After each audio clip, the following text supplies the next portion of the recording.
ગુજરાતી ભાષાના અમુક વહાલભર્યા શબ્દો એવા છે કે સામેવાળાને ખબર જ ન પડે કે આ પ્રેમથી કહે છે કે ગાળ દે છે. અને અમુક શબ્દો તો એટલા ભયંકર છે કે સામેવાળાને એમ થાય કે આના કરતા તો ગાળ દઈ દીધી હોત તો સારું હતું. જેમ કે જાજો હરખપદુડો થામાં. હવે હરખપદુડો એકેય ડિક્શનરીમાં નથી. વેતી નો થા. આ શબ્દ કોઈ ગાળ નથી, પરંતુ એક ગુજરાતી જ સમજી શકે કે આ શબ્દ કેટલું હર્ટ કરે. તંબુરો.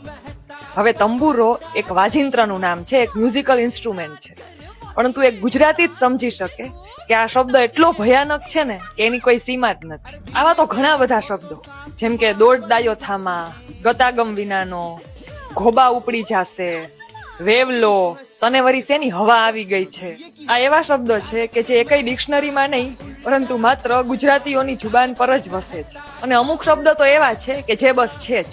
શું છે, શું કામ છે, શું અર્થ છે, કાંઈ નહીં. જેમ કે બઘડાસટી, ધબધબાટી, બહબહાટી. પણ જે હોય તે, આ શબ્દોમાં નારાજગી છે, મિત્રતા છે, વટ છે, પ્રેમ છે અને ગુજરાતની મહેક છે. એક ગુજરાતીનું બીજા ગુજરાતી સાથે જોડાણ છે.